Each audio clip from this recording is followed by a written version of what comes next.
Okay, ladies, we're going to get started with our discussion group. Thank you for joining us this afternoon. We're going to be discussing distribution in the digital age. My name is Rick Lee. I'm the Information Technology Manager for Lima Communications Corporation. For those of you who are local, you affectionately know us as your hometown Lima stations, the only TV station in the country with all 4 major network affiliates under one roof. And I'm the moderator for this discussion group. So we're gonna run this loosely. This is my first time moderating a discussion panel, so if I trip up, feel free to beat me up as you see fit. You're doing great. Yep. Thank you. Doing well. The panelists, at least some of them, have been sent a list of prepared questions, so we're going to be going off that list for the first part of this discussion. Then we'll open up the floor for questions, or feel free to just, as we're discussing a topic, go ahead and raise your hand if you would like to expand on the question at hand. We'll start off with an introduction of our panelists, if you would. Sure, absolutely. My name is Justin Hunt, and I'm the director of a couple of films, American Meth, which came out in 2008, and Absent, which is the opening night film tonight. And I just finished my 3rd feature documentary, which is called The Speed of Orange. We're just hitting the festival circuit now with that, but American Meth and Absent are the main reasons that I'm here. So that's me. Thank you, Justin. You're nice welcome. to meet you. I'm Gabriel Gianni, and I wrote, produced, and acted in a movie called Selling that's playing here at midnight tonight in the festival. It's about a real estate agent trying to sell a haunted house. I'm Andy Redwine. I'm the writer-producer of Paradise Recovered, which won Audience Choice here last year.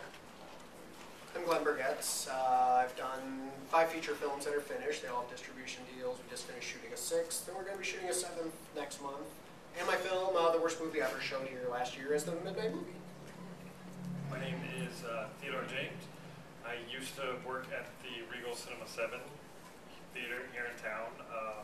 And about 10 years ago I moved to LA, and I've gotten into independent film, and my last one was just on HBO last year, and it was played at the festival last year. Okay, thank you. Get right into this. I'll ask a question, and whoever wants to jump right in and answer the question. The first question, with the rise of the internet, what hurts? I feel like that's, for my case, like that's a little wishful thinking. Like I've learned that the distributor, even if you sign with a great distributor, like HBO, they were great, and then as soon as the film aired, they disappear. They're on to the next film. So you have to, as a filmmaker, and maybe this is for your producer, like they have to be on it. They have to like manage your distributor to make sure that they are doing what's best for your film, and you're the best person to lead that charge because nobody else will. No one else will care as much about it. No, nobody else does. And you can be the one, you can really be the marketer, and you can really be the driving agent. And people get excited when they're like, oh, look, you're on Cox, or oh, look, you're on whatever. Look what I found on whatever. Then they're putting it on your social media website. They're like, oh my gosh, look where I saw you guys. This is so great. And then all their fans are saying, what is that? And their circle of influence is seeing it. So that's how social media can work for you, I think, is that you start promoting, kind of, you build that base and then promote from there. Your film is so wonderful. Oh, thank you. Sorry. I listen for your rules.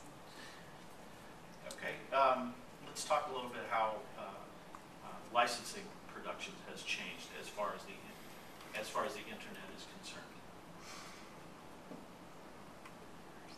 Well, I'm sorry. There's a few different revenue streams for digital distribution right now. There's the subscription-based video on demand, which is your Netflix, the streaming and stuff. And that, that company is in total flux right now in their fees that they pay. Usually it's for like a year. And then if they re-up it, it's only half the initial value that you got for your film, which is usually, I would say, between $20,000 and $75,000, depending on what kind of film you have, is what they pay. There's iTunes, which is rentals, which is, I think they take like 20% and the filmmaker gets the rest. And then there's something that, what I like is ad-based, where it's usually the last thing the distributor does with your film is they put it out for free, and you get money for views, basically, because they put a little ad at the bottom. YouTube is doing this Well, now. Yeah, I make more money off of Hulu, which is a free website, than I do any other website. Probably 5 to 6 times more from Hulu than any other Because revenue people stream. want And what they everything do for is free. they'll put plants in along the movie. They'll put seven marks or ads within the film, and you get like 17 cents per mark that a person hits. So if they watch the entire film, you get 90 something cents or $1 or whatever. But I've always found that to be very interesting, that the free website provides more revenue than Right. iTunes or Netflix. Awesome. You know, they pay them and then they're recouped, and you stay hands-on and you look at those reports and you see where that money goes, and there's nothing wrong with And one. everything should be approved by you, the Right. filmmaker. Right. They should Right. have to ask you if they should spend this amount of money to market your film this way. I think it's all approved. There's a great book called Thinking Outside the Box Office, It's a great book, which John. I wish I had read before I made my film. And it breaks down all these terms. It breaks down what all the different VOD platforms are, at least at the time that the book was written. He's gonna do it out. He's gonna do it out now. Yeah, what's it Yeah. called? I Oh, bought it, just but I haven't Google, read it yet. Google John Rice, Yeah. REISS. And it also Yeah. talks about like different forms of distribution, hybrid distribution, where you do some of it yourself and you have a distributor do some of it. There's platforms where if you can't, you're having trouble getting it out there, getting anyone interested in it, you can go to distributor.com, which I haven't used, but I know people who have used, and you pay a flat rate for the conversion process to get it ready for iTunes and Amazon and stuff, and then they have output deals with them, and then you keep 100% of the profit as opposed to paying out the royalties to a sales agent over and over again. The downside of that is you don't have a distributor who's helping you get good placement for your trailer or helping you promote it in any way, but it is possible for you by yourself to get it out there, and then you would have to do all the marketing yourself. The other option you have is you can find an aggregator who will go to Netflix and those places. Is that like an agent, an aggregator? A little different in the sense Middleman. that they're Oh. basically the middleman that talks to Netflix or whatever for you. I'm drawing a blank on aggregators. Do you guys know one? Distributor, right? Well, in a sense, that's kind of what we had too, because I guess you could call it an aggregator, which is a cool word for it, I guess.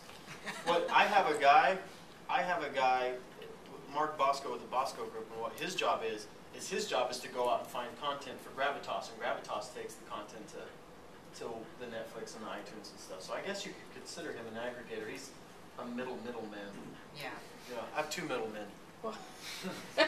Which is awesome when they start taking slices off the top. Yeah. Okay. But You're getting it I out said there. first out. yeah, but I still get 75% of everything that comes in, so that's not a bad deal. And the other thing too is the way the market is now.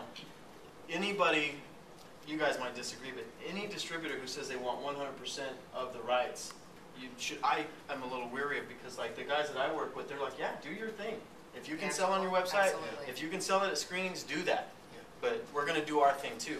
And if anybody wants to, hoard the rights, then that's a red Well, flag. and they They're gave gonna us pay like $1 million. DVDs. Yeah, if you want to, if you want to buy it outright for $1 million, Great. great. They did DVDs for us, like for example, and I said, I really want to be able to sell DVDs and merch, and they said, we want you to do that too, and here's what our cost is per DVD, and that's what we want. There And are I a lot- said, great, and they sent me a shipment, and they said, when you sell them, send us a check. So it's this really gentle relationship. It really depends, again, on the relationship of the person. If you don't feel good about this distributor, it's kind of like it's buying a car. If you don't feel good about this, then don't do it. Because there are other options and other avenues. Well, it seems like that whole hierarchy has just crumbled. It's Oh, not yeah. up here. And they're aware of it. Yeah, that it's crumbling, and that's the too. thing. So there's great opportunity to have a level playing field and a good relationship with the distributor. It's not, we're up here, you're down here, you do what we say.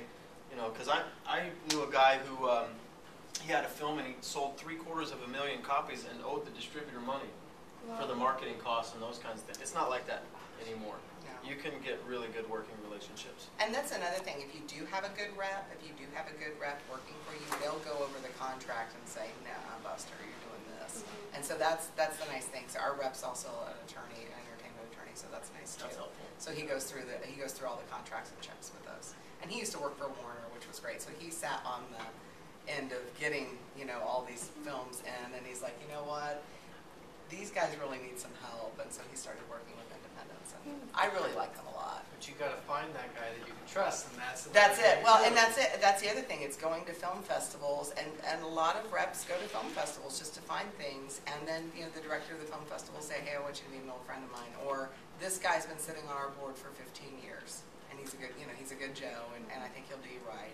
And if you're ever in town, sure, maybe. And if they're tenuous about having a relationship with you, that's a good thing too. If they're not just one of my favorite letters from a potential rep is actually on my wall at home. It was suitable for framing about what they were going to do for our film. It was fantastic. So yeah, they were going to do all these wonderful things for us, and they were pretty confident they could score $45 million. And I was like, we should. For the low investment price. Yeah, but they just needed $15,000 from us, and I'm like, wow, this sounds like some sort of Nigerian. Are you a Nigerian? Wait a minute. Was it an email that came out of the blue? It was an email that came out of the blue. Yeah, once you in your start getting junk folder, huh? into film festivals, you'll start getting these, I heard about your wonderful film, and I saw I it. got one that said XXX in it. We're headed to Taiwan this week. We're going to be selling your film. And Yeah. no, you're not. No. And you look them up on IMDb and you can't find them. How come you don't exist? What is this? So that is my Are You Nigerian Friend story.